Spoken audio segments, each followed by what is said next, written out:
Well, good afternoon. Before I begin, I just want to share a message with our farmers. We're doing everything we can to help you out right now, and I'm 100% behind our farmers, and I will always have your backs. But I need your help as well. We have to make sure that testing is available to our farmers and to the workers. That's our best defense right now. So I'll say this again. If you're working on a farm and you're worried about COVID-19, please go get tested. Tomorrow we'll have more to say on a plan going forward that will protect our workers, protect our farmers, and get the Windsor region on track to join the rest of the province in stage 2. But today, I'm asking all the farmers to cooperate and ensure that testing is available to their workers. And if you work on a farm and you test positive for COVID-19 and you need to self-isolate for 2 weeks, you're eligible for WSIB. You'll be protected for your time off, so there's no excuses. Please go get tested. Since the start of this pandemic, our province of 14.5 million people, we've all worked together, and we can't stop now. And for most regions of the province, we're back on track because we put health and safety first for everyone, just like we have for our children. We made it a priority to ensure our kids can continue learning from the safety of their home. And when I became Premier, I made a commitment to parents. I promised you that we'd get back to basics. I promised our kids would learn the fundamentals once again so they could succeed in today's world, because the system we inherited was failing them.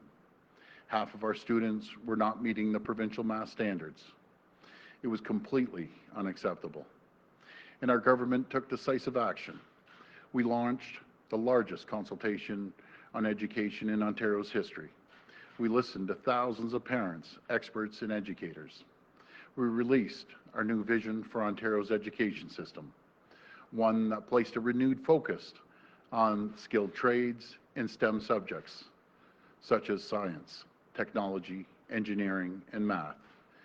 We made a critical investment of $200 million in our 4-year math strategy.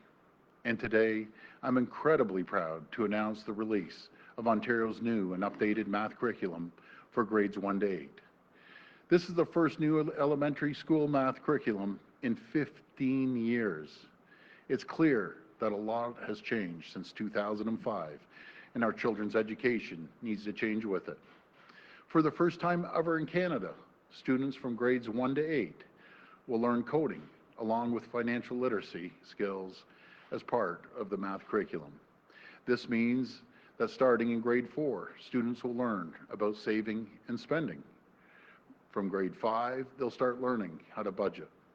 From grade 6 onwards, they'll understand financial planning. These are everyday skills needed for lifelong success. And that's something every parent wants for their children. So starting in September, parents can look forward to a math curriculum that not only goes back to basics, but equips our next generation of leaders and community builders with the math skills they need to build a brighter future for all of us. And from where I'm sitting, that's a promise made, promise kept. And because of these changes, I've directed the Minister of Education to cancel EQAO tests in grades 3 to 6 for 2020-2021 school year. Together, we'll get through this, and Ontario be a brighter and stronger place for all. Thank you, and God bless the people of Ontario. Now I'll pass it over to Minister Lecce.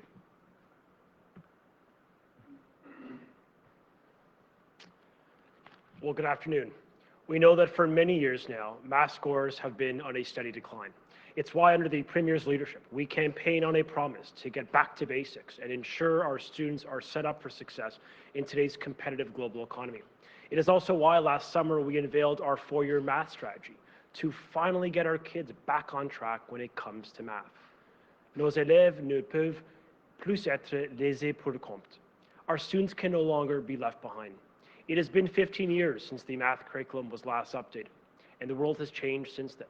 And so must Ontario's curriculum to keep up with the job market and with the future economy. We must set our students up for success and with a real competitive advantage when they graduate. We know that many of the jobs of tomorrow and today will increasingly require the skills and knowledge that the old curriculum just wasn't addressing. Fewer than half of grade 6 students met the provincial standard in math. That was down from 61% in 2009.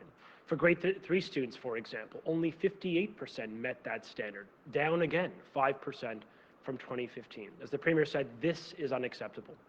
Parents have been clear, job creators have been clear, educators have been clear, and today our government is taking action. It's why we're proud to release the province's new elementary math curriculum that gets back to basics, and it starts this September. I'd like to walk you through the key changes in the new curriculum for grades 1 to 8. First, we're focusing on fundamental math concepts and skills like learning and recalling math facts, including multiplication. Yes, parents, that means memorizing timetables is back for our kids. Second, for the first time, all students will learn how to code. Starting in grade 1, computational thinking will give our students that competitive advantage. Third, financial literacy. Codified throughout the curriculum, it's brought into the earliest grade, at grade 1, to teach students critical life skills such as personal budgeting and understanding interest and debt. And last, using relevant, current, practical examples so students can connect math to everyday life, leaving the theory-based learning to the past. We know for a lot of students, math can also be challenging and a common source of frustration. To help students feel confident in their learning, we have also incorporated material on social emotional learning skills to allow students to learn from mistakes, to build perseverance, and support their overall well-being. This curriculum was developed by some of the brightest minds in the province. Its development was supported by leading-edge research and advice from academics, from math education experts, from job creators, industry, nonprofit leaders, and of course you, our parents. With today's announcement, we're also unveiling an interactive digital format of the math curriculum on the newly launched Curriculum and Resource website. So for parents, what this means is you're going to be able to easily see what your child's learning in the year prior and what they will learn in the current year, and how they will prepare them for learning in the next year. These side-by-side views on the digital platform make it easy for you to see how your child's math learning will progress. Parents can go online right now at ontario.ca/curriculum. So much has changed over the past 3 months, let alone over the past 15 years. We cannot delay, nor can we hope for improvement, unless we take decisive action to give students a credible pathway to post-secondary and ultimately to good-paying jobs. Thank you. Okay, we'll go to the phone line for questions. Before we go to the phone line, and we're joined by Dr. Williams and Dr. Dirk Huyer, better known sometimes I say Dr. Dirk, but both of them have been absolute champions in increasing the testing. You've heard me talk about Dr. Huyer, and talk about the team, Matt Anderson, how the testing has increased with the support of Dr. Williams. They're the reason. They're the brains behind the operation. I just want to thank both of them. They're doing an incredible job. I want to give a shout out to Dr. Ahmed in Windsor, Essex. You know, he's doing a great job. He's taking a lot of heat right now, but you know, he's working his back off. And to the folks at Windsor, Essex, we're going to get back on track, and we're going to do it as quickly as possible with the support of the farmers and the workers. You know, I feel sorry for the people of Windsor, Essex, and the workers and the farmers, but we're gonna get through this. We've ended up getting through everything else, and we're still moving. By no means are we finished, but I just want to reassure the people of Windsor, Essex that I'm behind you, and we're going to get on track with the rest of the province sooner than later. Okay, we'll go to first question. First question comes from Caroline Alfonso from the Globe and Mail. Please go ahead. Hi, Caroline. Hello, Premier. Hi. Hi. This question is for the Minister of Education. Yep. Minister, why are you canceling EQAO for the upcoming school year? Well, as the Premier noted, you know, we want to make sure that our students, our educators, and the entire education ecosystem is able to embrace and learn the new curriculum. We're unveiling a new elementary math curriculum, and we don't want to impose any stress on our young people. We want them to focus on adapting to this learning and to a curriculum that I think really reflects the priorities of parents and ultimately the necessary skill sets required in the job market. And so the recommendation and the direction we're providing is for grade 3 and 6 EQAO math tests to be waived for this year as that learning commences.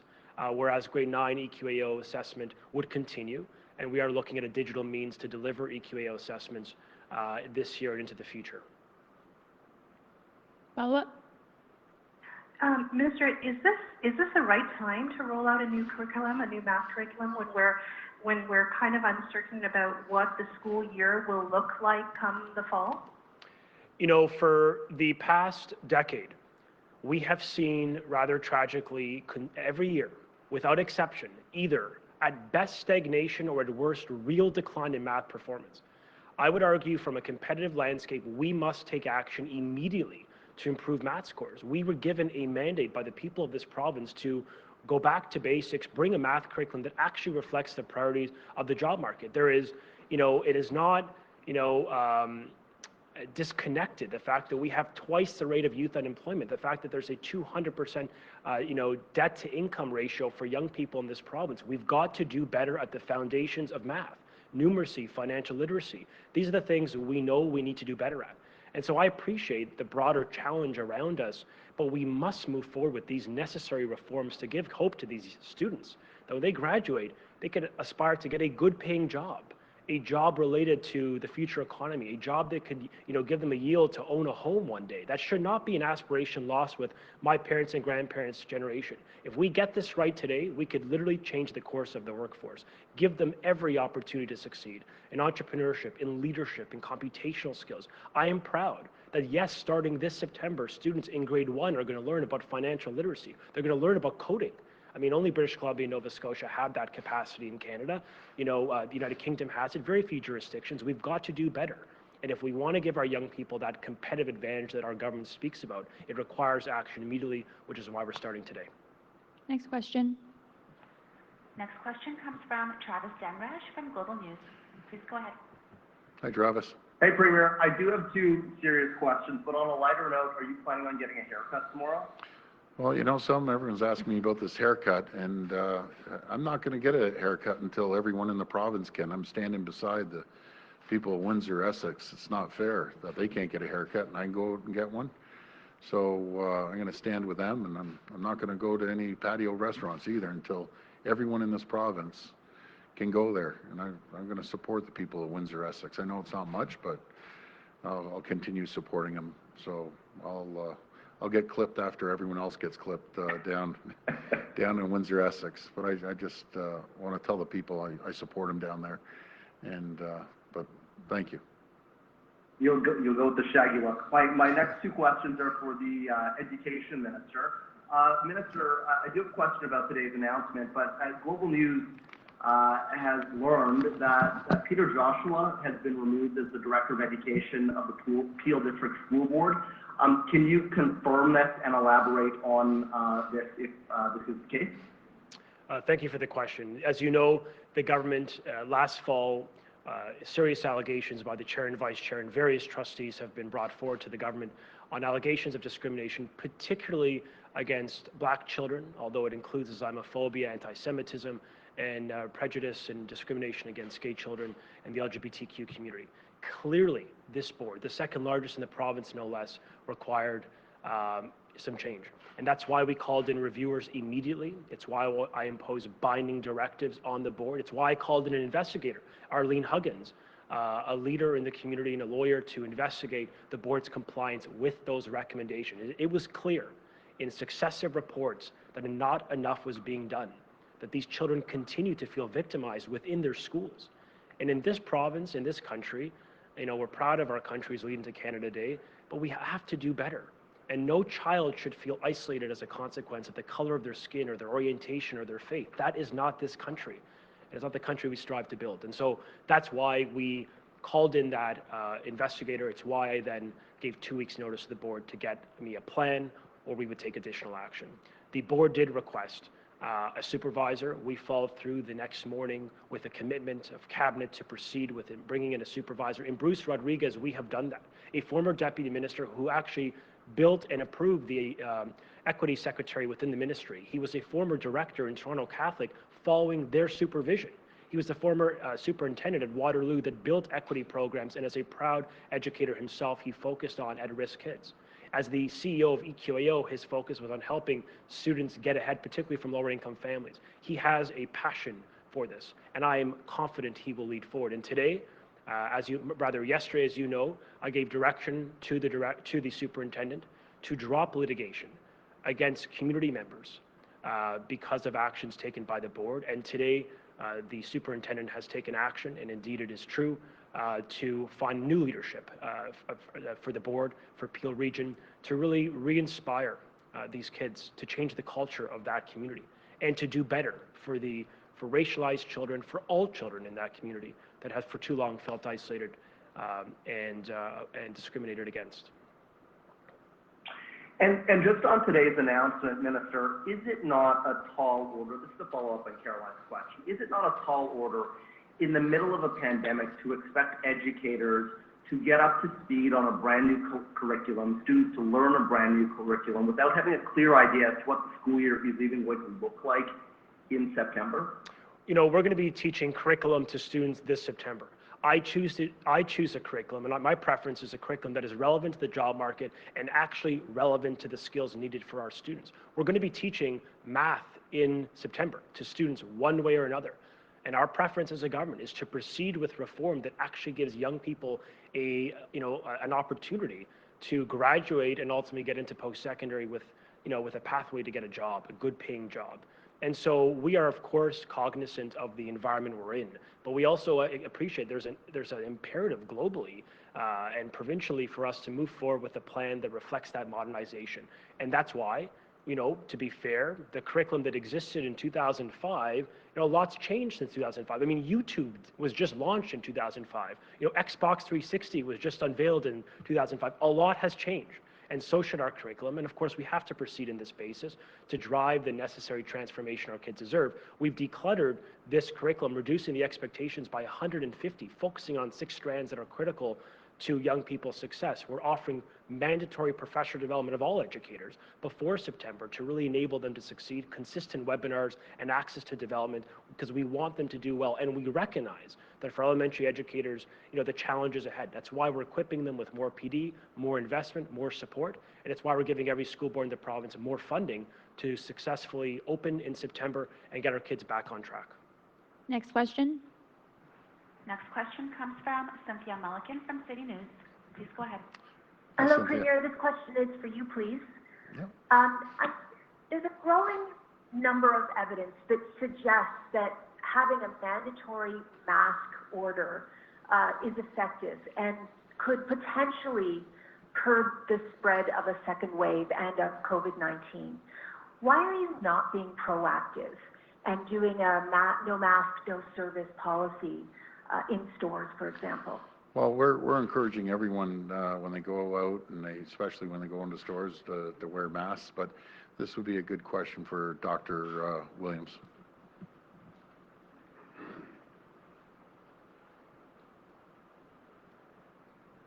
So we've been looking at the research with masks and the social behavioral aspects related to that. It's much better if the public agree and endorse that by wearing them voluntarily. We want to emphasize that. That's part of the idea behind the social gathering limitation and the social circles. That when you're out, you take precautions to protect yourself. You do it not because you're forced to, because you want to do it and you want to do what's best for you and your family and your friends around you. At the same time, we understand there's certain areas that are different in the province. There's some stores and facilities. We are asking our local medical officers of health to use their powers and authorities if they feel they need to do so, if they feel there's undue risk being taken, and they can take action to do so.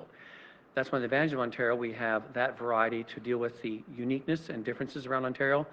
In the end, we want everybody to do what they need to do, and we've seen that so far, and we're sure that Ontarians, if they're advised and we keep them aware of the possibility of secondary waves and prevent those, that by being vigilant and wearing a mask, by doing your 6-foot distancing, by maintaining your circles, we can keep that at bay. We may even be actually able to flatten a secondary wave, but we have to do it together.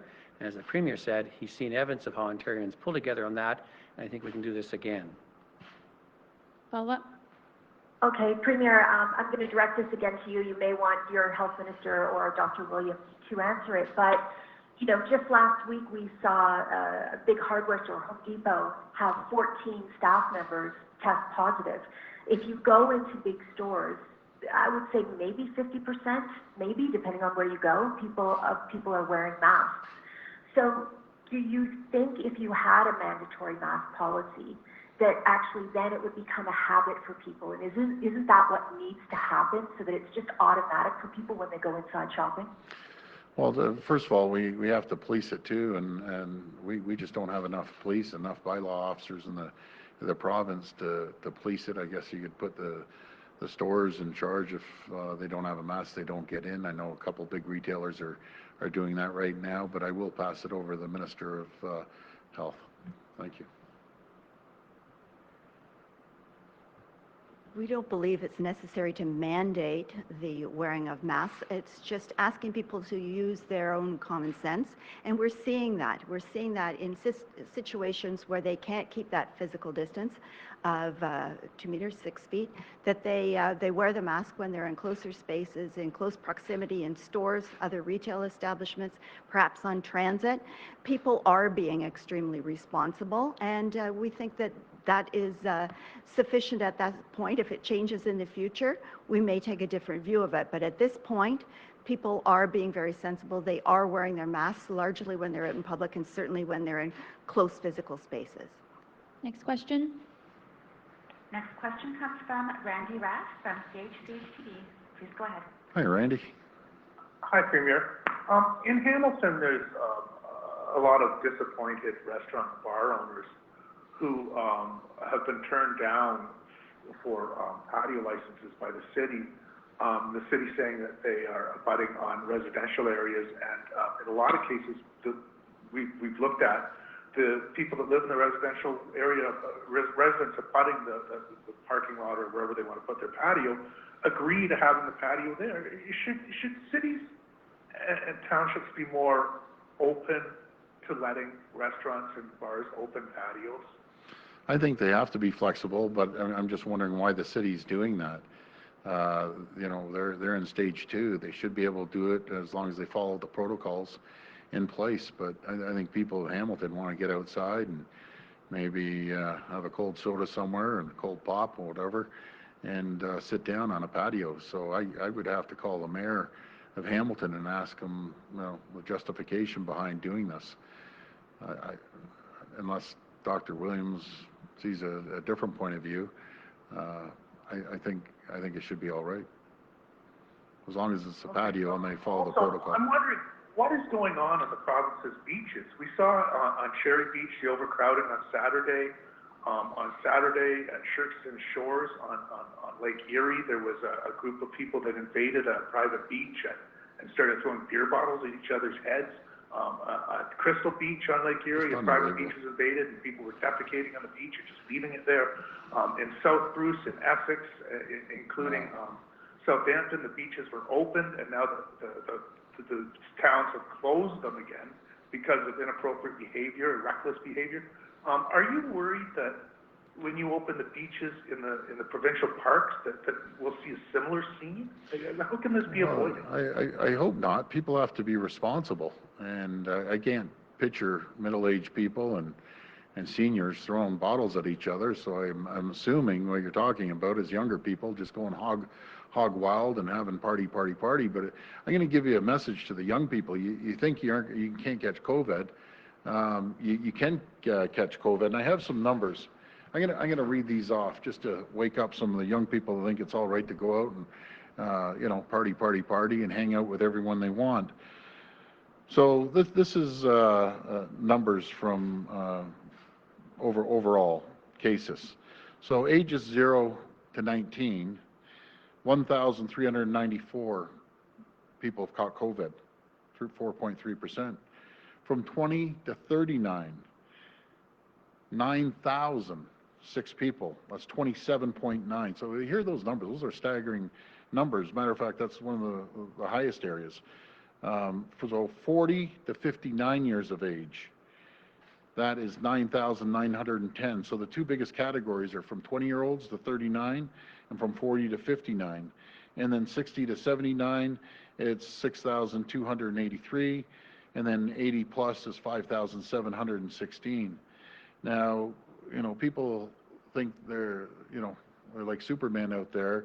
I'll tell you the deaths, 0 to 19, to the exception of today. I understand a 19-year-old passed away. My heart condolences go out to their family. That's the first. But 20 to 39, 11 people have passed away from COVID. 40 to 59, 101 people have passed away, 4%. And then 60 to 79, 678 people have passed away, 26.6%. And the largest is 80 plus, 1,760 or 69%. So my point with that, Randy, is, you know, young people, they need to be responsible. Vast majority are. Vast majority of the young people that I know, I got 4 girls, you know, ages from 24 to 30, and their friends, everyone seems responsible, but you get a few cold pops in you and you start going wild. That's unacceptable. And if it continues going on, you know, then we'll talk to the regions and they'll shut the beaches down. Next question. Next question comes from Alison Jones from the Canadian Press. Please go ahead. Hi, Premier. Hi, Alison. I wanted to ask about your comments off the top. You struck a far more conciliatory tone towards the farmers today than yesterday. I'm wondering if you heard some feedback from them after your comments yesterday. I imagine they probably weren't too pleased to hear some of what you said. Well, I was just speaking the truth, and I love the farmers, and I talked to the farmers last night, talked to them this morning, talked to Mafra this morning, talked to our health table, and we want to help these people, but I'm not going to hide behind the truth and put everyone in jeopardy. I'm going to be there for them. I'm going to support them. We have $15 million. I'll do anything I can to support the farmers. But there's a lot of tension right now in Windsor, Essex, and I just need to cool the temperature there, and we're going to resolve this like we resolved majority of things together, not the government. We only do it together with the cooperation, be it the farmers or the workers. But I'm going to pass this over to Dr. Huyer, that's been leading leading the testing, and he can explain some of the strategy, and we'll be elaborating on this tomorrow. So, Dr. Huyer, if you have a...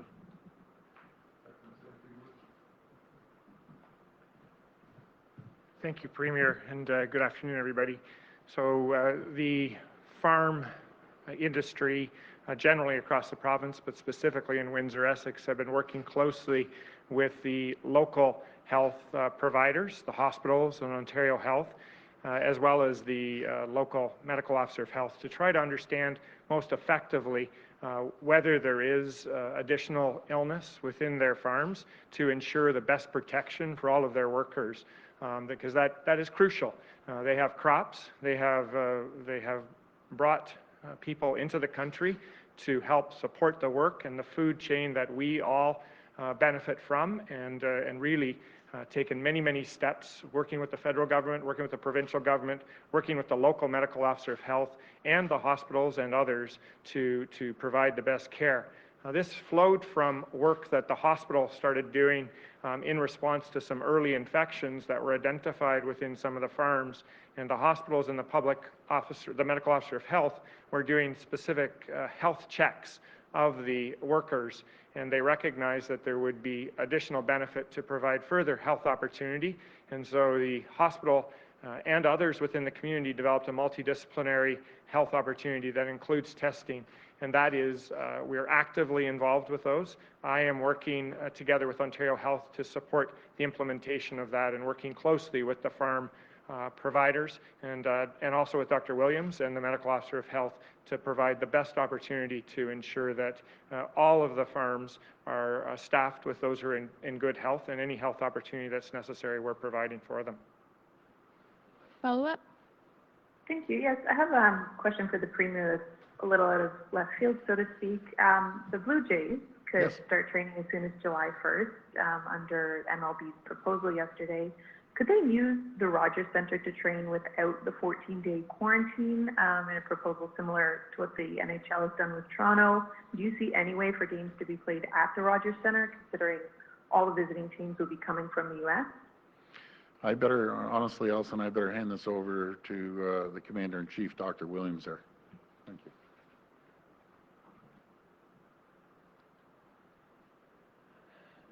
So we've received the proposals and had discussions with the NHL, and they have incorporated what they would do if they came to Canada with the federal quarantine law and how we would work with the Chief Public Health Officer of Canada and to incorporate that into a bubble type concept.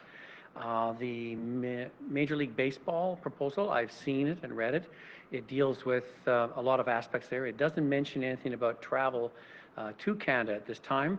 So if there was some interest in that, we'd have to get a proposal from them to see how they would undertake the uniqueness of bringing the team, and if they thought about bringing other teams up into here to play, how they would work with that up until such time as the federal government reduces or eliminates their quarantine law. But that's still in place at this time. We have ways that we worked with NHL to consider that. I have not seen anything specific with the with Major League Baseball yet at this time. Last question. Last question comes from Lucas Meyer from News Talk 1010. Please go ahead. Thank you very much. I think this question is probably for Minister Elliott, actually. I know you've taken questions before about how we include positive COVID-19 cases and deaths, but with regards to the one that we unfortunately just read about, the young girl, the word from Toronto Public Health is that she died of health complications unrelated to COVID-19, but did test positive. So I'm just curious if you want to reiterate why that is being categorized. If it's unrelated to the COVID-19 positive, why it's being listed anyway? Well, first of all, any death as a result of COVID or where COVID is situated is a tragedy, as it certainly was in this case. Like to extend my condolences to the family of this young person. It's a terrible thing to lose a child, but in some cases, I'm not saying specifically with respect to this case, but in some cases there are situations where there are other pre-existing conditions that may actually be the cause of the loss rather than COVID. COVID is there, but may not have been the cause of death. But again, it's going to be subject to an investigation by the local public health officers to follow up and to make sure that anyone who was in the presence of this person, this child, receives the proper follow-up and testing if it's necessary for them. But again, my condolences to the family. So can you just kind of elaborate a little bit on that, Minister, about if there's going to be a subsequent investigation and the local public health unit is suggesting that it is unrelated, why it's still being listed in the official provincial numbers? Okay. For this, I'm going to ask Dr. Williams to provide further information.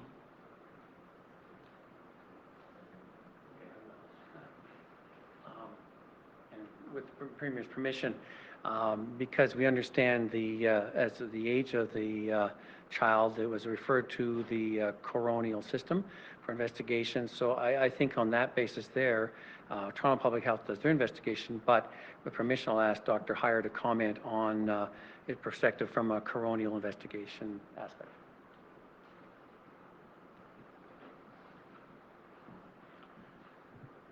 So unfortunately, wearing my day-to-day hat, it's always sad when somebody passes anytime. And the Premier spoke about the tragedy of COVID and the number of deaths that we've seen, especially in the elder population. And just my condolences to all family members and everybody, friends and communities who have lost their loved ones. When we are involved in an investigation, and I will confirm that we are involved in this investigation, we look at all aspects to try to understand the circumstances of death, and that will involve testing, evaluation of the body through an examination, but also additional testing, looking at the pathologists, forensic pathologists will look under the microscope. And so many of those take a period of time, but when we find something in early tests, if it's something that's required to be notified, then we will let the reportable disease be known to the public officer or the medical officer of health.